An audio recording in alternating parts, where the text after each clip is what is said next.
Somewhere in a Long Island strip mall in the late 1980s, there was an office that looked like nothing.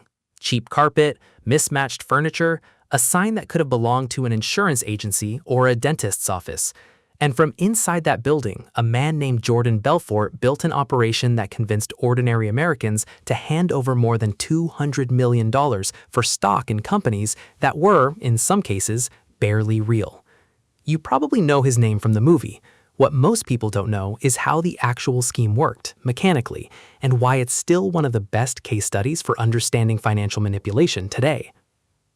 This isn't a story about a criminal mastermind who outsmarted the system with brilliant financial engineering. That's actually the most important thing to understand up front. This is a story about how far you can get with nothing but persuasion, confidence, and a willingness to lie to people who trusted you. And understanding exactly how that worked is still one of the best ways to protect yourself from the modern versions of the same scam, which are still running today, just with different branding. I'm David, and this is Dollar Horizon. If you care about understanding how money actually moves and how people get separated from it, stick around, because this one has a lot to teach us. And if you want more breakdowns like this, subscribe.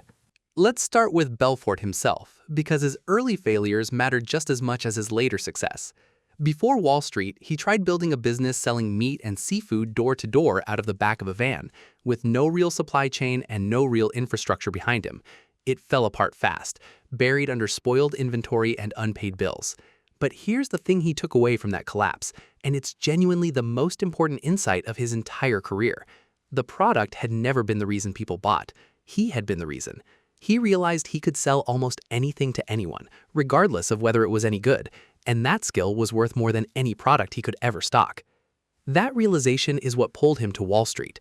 Belfort landed an entry-level position at LF Rothschild, a real established brokerage firm, right in the middle of the wild excess of 1980s finance culture. And it was there that he learned the actual mechanics of how markets worked, how brokers pitched clients, and crucially, how commissions worked. This part matters because it explains everything that came later. Here's a piece of financial mechanics most people never think about.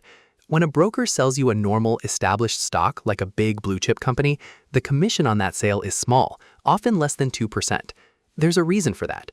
Big stocks are heavily regulated, heavily traded, and easy to price accurately, so there's not much room to squeeze extra profit out of the transaction. But penny stocks, the tiny, thinly traded, barely regulated shares of small or fake companies, operate completely differently.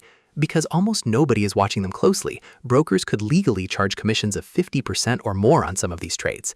Same amount of effort on the phone, 10 times the payout. That single fact is the entire economic engine behind everything that followed.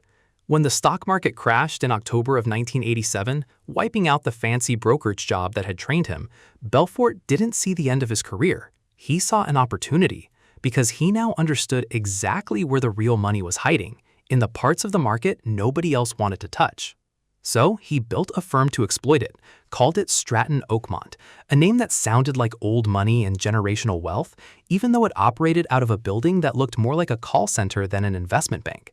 And the way he staffed that firm tells you everything about how the scheme actually worked. He didn't hire finance graduates. He specifically recruited bartenders, landscapers, and people straight out of high school with zero Wall Street experience. Because what he needed wasn't expertise. He needed people who were hungry, coachable, and completely unbothered by ethics. Then he trained every single one of them using a scripted sales method he called straight-line persuasion, built around one core idea. Never let the prospect think for themselves long enough to say no. Keep the pitch moving, keep injecting urgency, and never, ever let the conversation drift toward actual due diligence. This is worth pausing on because the psychological manipulation here is the real lesson, more than the stock fraud itself. The pitch always followed a predictable emotional structure. First, flattery, making the target feel like they'd been specially selected for an opportunity most people would never see. Second, manufactured scarcity, the idea that this window was closing fast and hesitation meant missing out entirely. Third, false authority, implying insider access to information that supposedly gave them an edge over the big guys. And fourth, social proof, the suggestion that smart, successful people were already buying in, so staying out would make the target look foolish in hindsight. None of that requires understanding accounting or financial modeling. It requires understanding fear, ego, and the human instinct to avoid regret. And it worked devastatingly well on a specific type of person. which brings us to why ordinary investors were so vulnerable in the first place. Stratton Oakmont didn't target wealthy, sophisticated investors because those people usually had advisors, lawyers, and enough financial literacy to ask hard questions. Instead, they specifically targeted working-class retirees, small business owners, and people sitting on modest life savings who had genuinely never been given financial advice by anyone before. For a lot of these people, getting a phone call from a confident, articulate young broker from a firm with an impressive-sounding name felt like finally being taken seriously by Wall Street. That emotional hook, the feeling of being included instead of ignored, was often more persuasive than any actual financial argument. Now here's the mechanical part, how the fraud itself actually generated profit, because this is the piece a lot of retellings skip past too quickly. The scheme worked in two overlapping stages. In the first stage, Stratton Oakmont would quietly acquire large blocks of shares in small, obscure companies while the price was still extremely low, often before those shares were available to the public at all. Then, once they controlled a significant chunk of the available stock, they'd unleash their sales floor. Hundreds of brokers, all pushing the same stock at the same time, all using the same manufactured urgency, calling potential investors across the entire country simultaneously. Because these stocks were so thinly traded to begin with, it didn't take a large number of buyers to move the price. A relatively small wave of coordinated buying could send a stock from $1 a share to $5 or $6 in a matter of weeks, purely because demand was being artificially manufactured on the phones, not because the underlying company had done anything to earn that valuation. Once the price had been pushed up high enough, Belfort and his insiders would quietly sell their original shares into that inflated demand, cashing out at the top. Then, once the manufactured buying pressure stopped, the stock would collapse back toward its real value, or often toward nothing. This is what's known as a pump and dump, and the brutal part is what happens to timing. The insiders who created the hype get out first, at the peak. The retail investors who bought in because of a persuasive phone call are almost always left holding shares on the way down, with no one left buying and no way to get their money back out. It's not that the investors made a bad choice among reasonable options. The entire structure of the scheme was designed so that ordinary buyers could only lose. For a while, this operated almost entirely underground, feeding on companies so small and obscure that regulators had no reason to look closely. But greed doesn't stay contained. As Stratton's success grew, so did its ambition, and it started applying the exact same hype machine to real initial public offerings of actual companies, giving the entire operation the appearance of legitimacy while running the identical playbook underneath. Suits got more expensive, the office moved to bigger space, the culture became defined by extravagant excess, private jets, luxury cars, drug use so normalized it stopped being remarkable internally, all of it functioning as both reward and recruitment tool. Success at the firm didn't look like a stable career. It looked like winning the lottery every single month, and that image pulled in an endless supply of new, hungry recruits willing to run the same scripts. But here's something important about fraud at scale. It requires an enormous number of people to stay quiet, and the bigger the operation gets, the harder that becomes. Complaints from investors who'd watched their money evaporate started reaching the SEC. Financial journalists at outlets like Forbes began asking pointed questions about a firm generating implausible returns out of a strip mall. And most critically, FBI investigators started tracing patterns in cash withdrawals and international wire transfers that didn't match any legitimate business activity. Money was being funneled offshore through shell companies and accounts registered under other people's names in an attempt to hide Belfort's personal wealth from regulators and tax authorities.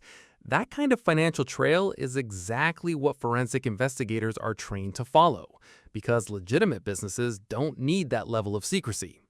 Around the same time, internal cracks were forming. Some brokers, facing their own separate legal trouble, agreed to cooperate with federal investigators in exchange for leniency. They wore hidden recording devices into the office. They handed over internal documents. The very culture of aggressive, no-questions-asked loyalty that had built Stratton's success became the thing that unraveled it. Because once a few people decided self-preservation mattered more than protecting Belfort, the entire structure had no defense left. Federal agents raided Stratton Oakmont's offices in 1996, seizing records, computers, and financial documents. And in a decision that ultimately sealed his fate, while already under active investigation and explicitly warned not to move any money, Belfort wired $2 million to Switzerland anyway. That single transfer, combined with recorded conversations discussing it, became the piece of evidence that made the case airtight.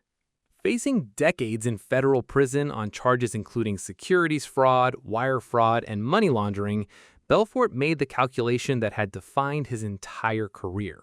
He cooperated. He wore a wire against former colleagues and friends. Dozens of people who had built their careers following his exact playbook were indicted, and many of them, people with far less money and far less leverage than he had, served longer prison sentences than he did. Belfort ultimately served 22 months in a minimum security facility, and the court ordered him to pay over $100 million in restitution to the people whose money had been stolen. To this day, only a small fraction of that restitution has actually been paid. Many of the investors who lost their retirement savings, their home equity, or years of hard-earned income never recovered what they lost, and most never will. And here's where the story takes an uncomfortable turn that's worth sitting with. After his release, Belfort wrote a memoir called The Wolf of Wall Street, one that read less like an apology and more like a highlight reel. It became a best-selling book, and in 2013, Martin Scorsese turned it into a major Hollywood film starring Leonardo DiCaprio.